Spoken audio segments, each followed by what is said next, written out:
This $1.7 trillion giant, a part of the Magnificent Seven, is now urging the board to put Bitcoin on the balance sheet. Is this one of the biggest pivots we've ever seen from a company? I'm going to dig into all of this and more as to why Meta is making one of the biggest pivots of all time and why they could become a bigger Bitcoin bull than MicroStrategy, and why Mark Zuckerberg could become a bigger Bitcoin Giga Chad than Michael Saylor. All of this is because Meta has now urged their corporate or their corporate treasury, to put Bitcoin on the balance sheet. Meta has seen a dramatic pivot, to say the very least, since Trump has gotten reelected. And it's all started with a massive rebranding from Mark Zuckerberg and Meta alone, right? So Meta brands, as we know, includes Facebook and Instagram. And so their shareholders are now urging their board to become or to have Bitcoin on the balance sheet. So this proposal would urge Meta to become a corporate treasury similar to the proposals made by two other members of the Magnificent Seven, Microsoft and Amazon. The advocacy points to successful Bitcoin adoptions from companies like MicroStrategy and a potential hedge against inflation. But just how dramatic is this for companies going forward? As I mentioned, they're a part of the Magnificent Seven, folks. We've got Tim Cook and Apple potentially looking at Bitcoin options, right? Tim Cook is a Bitcoiner. He's admitted he personally holds Bitcoin. NVIDIA is profiting off of AI, building chips, and looking at complex computing solutions for Bitcoin. Microsoft voted no, but their shareholders were urging them to conduct this vote onto whether or not to put Bitcoin on their balance sheet. We have Amazon. Their vote is coming in April as to whether or not they're going to put Bitcoin on their balance sheet. And then we've got Meta here, where their shareholders are now urging them to put Bitcoin on the balance sheet. By my calculations, folks, that's 4 to 5 out of the Magnificent Seven now looking at Bitcoin. I think the results speak for themselves.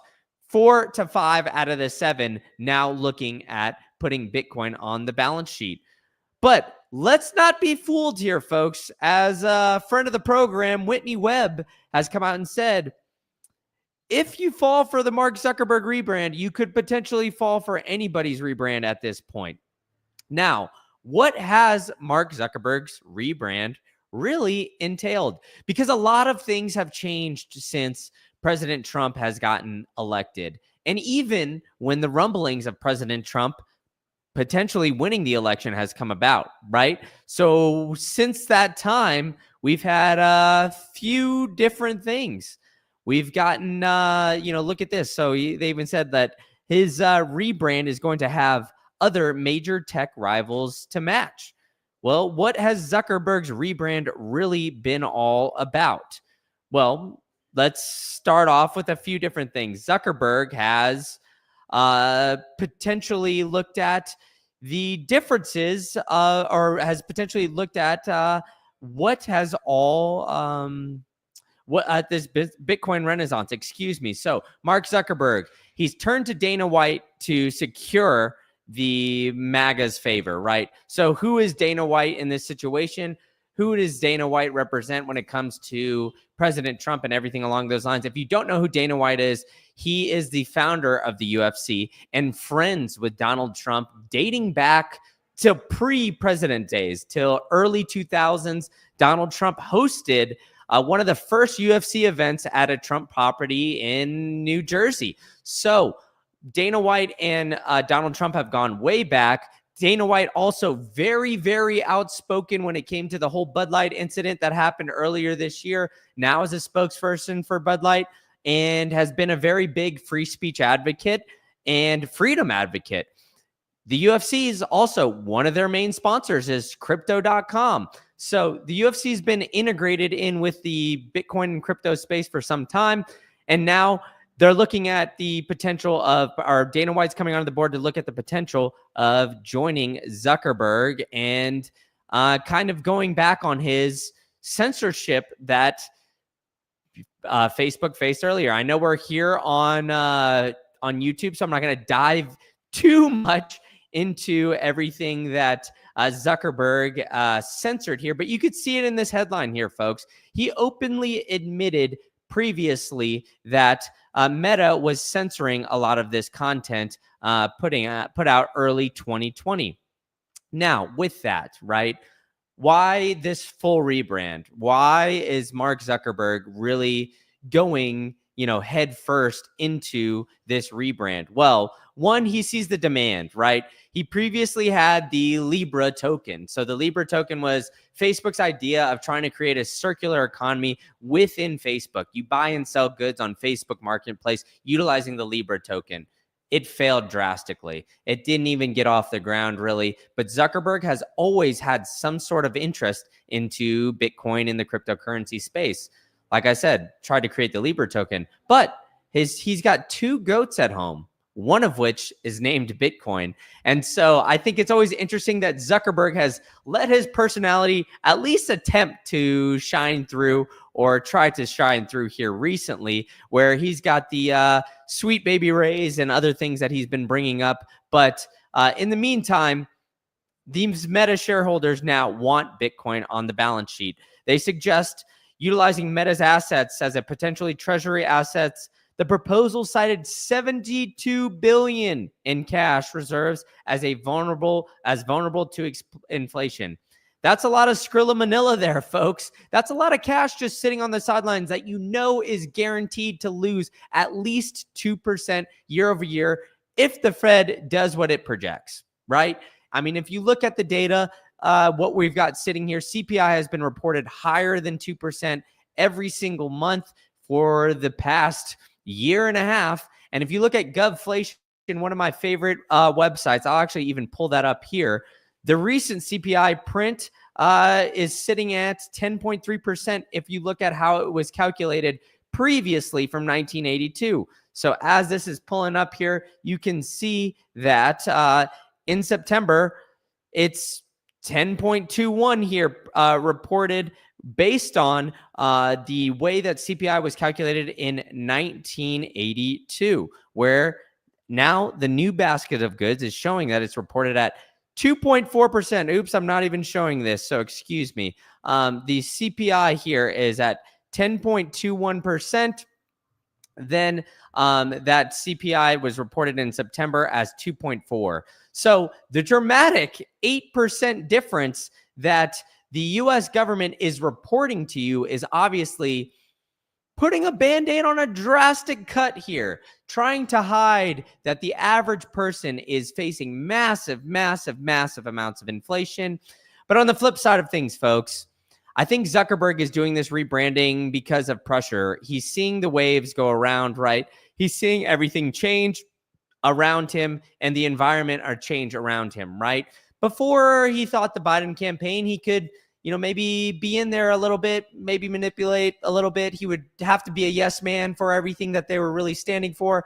But in the end, he's now looking at the President Trump coming into the office, looking at the Bitcoin Strategic Reserve.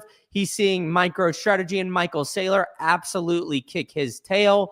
And I'm going to tell you in a minute why looking at MicroStrategy and Michael Saylor might be the only potential way that we could look at how Mark Zuckerberg could potentially be 10x bigger than Michael Saylor and MicroStrategy. I mean, granted, Meta is always already drastically larger, but let's get back to the point at hand here, where Mark Zuckerberg has two of his goats named Bitcoin or one of his goats named Bitcoin and the other named Max, right? So he's been director at Coinbase, has praised Bitcoin, and Meta shareholders do not deserve the same kind of responsible asset allocation for that company, and that Meta directors and executives likely implement themselves.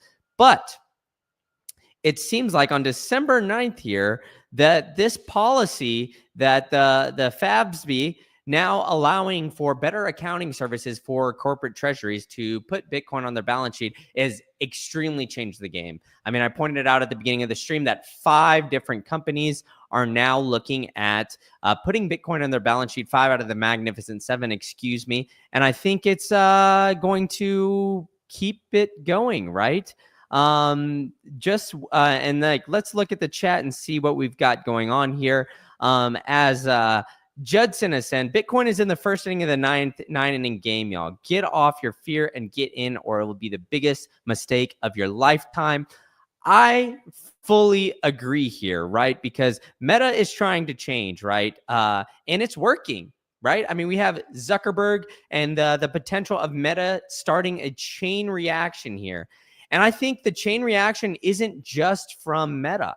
In my personal opinion, I think the chain reaction started at Microsoft when Microsoft shareholders were urging their board to consider putting Bitcoin on the balance sheet. And then it started with Amazon after that, and now Meta. So we have 3 companies that are looking to put Bitcoin on their balance sheet and 2 that are utilizing Bitcoin in some way, shape, or form out of these Magnificent 7.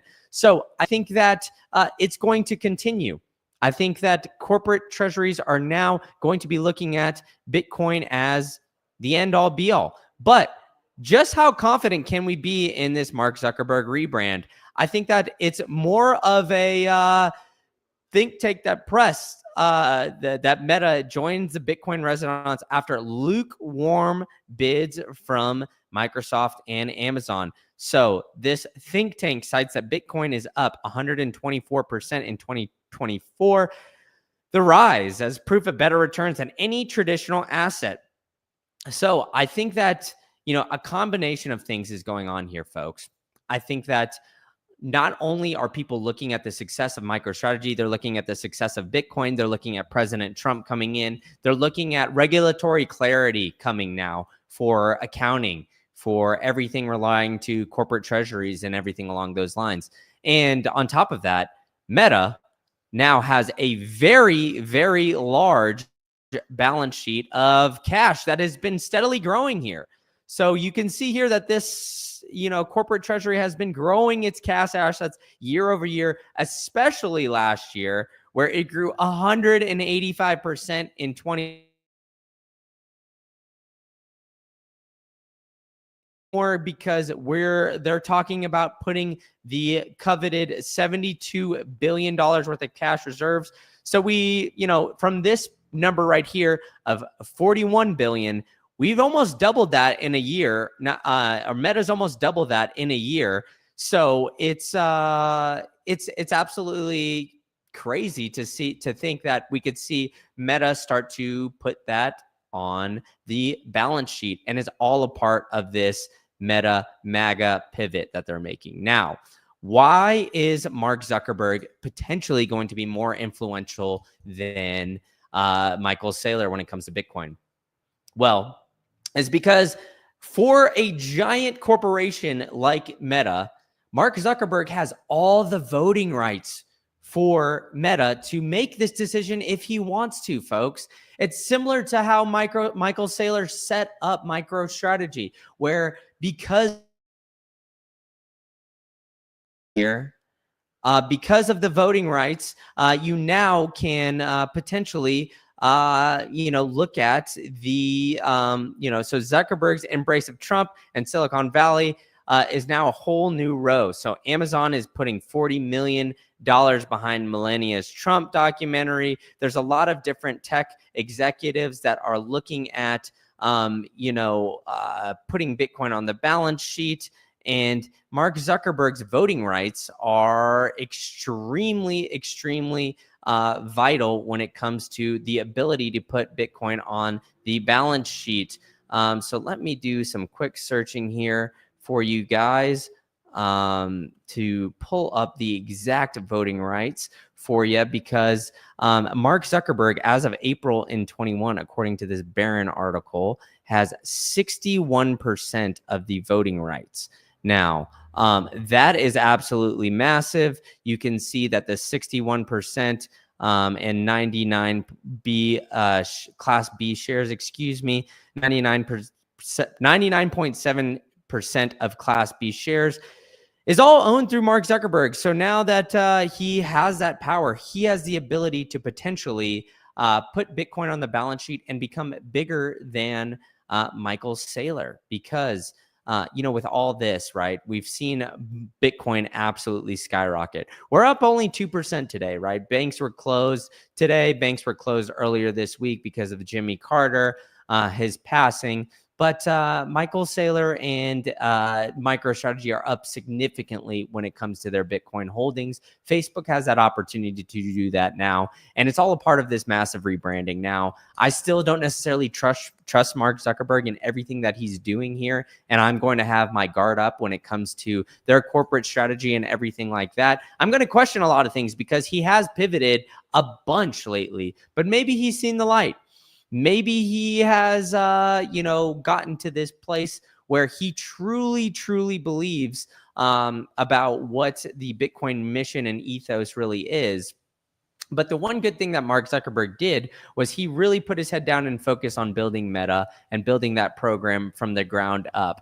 I've got an exciting opportunity for you friends here in the chat. If any of you guys are here in Medellin, you can come out and hang out with me and my buddy Luke Mikic. We've been here grinding for the past month, enjoying the sunshine here in Medellin, Colombia. We're putting on a great mastermind 2 days before the Bitcoin Medellin conference this upcoming Wednesday. You could shoot me a DM on Twitter. You can message me here, leave a comment below. Find some way to contact either me or Luke, and you guys can come and join us. And you can visit the page and see all the details at greencandle.me/mastermind. And you can come hang out for the day with us. We're going to do a talk on growing online businesses, conducting sales for online businesses, becoming profitable, digital nomading, and much, much more. So I highly, highly recommend that you guys come in and look at this and come and check us out. We're going to be putting together a great aspect. If you're in this stream, we can give it to you for $150. It's going to be a great deal for you guys. We're going to go have some fun, talk a lot of Bitcoin, and talk about how we've become successful in what we're doing here with media and everything else as well. So, on top of that, right, we're looking at how businesses are growing, where we see Bitcoin going, right? How impactful is Meta and some of these other giant corporations embracing a Bitcoin corporate strategy going to be going forward? Because we've got more than just traditional finance coming in, folks. We've got now traditional finance that have had ETFs around for nearly a year. We've got corporations, massive corporations that are almost as big as some potential countries, now looking at putting Bitcoin on their balance sheet. And on top of that, we have nation states. So the arm race is on, folks, to see who can put more Bitcoin on their balance sheet and scoop up as much corn as possible. So I think that is it for today. If you guys enjoyed this, smash that like button, bruise it, hit it a million times. Tell a friend to tell a friend. And next time, as my man Sammy Sasal says, I'm holding my mic a little bit too close to my mouth. I'm sorry. I just get too jacked up. I want everybody to hear all this stuff, man, because of how bullish I am going forward. So smash the like button, hit the subscribe button, tell a friend to tell a friend. And I'll see you guys all at the next one tomorrow.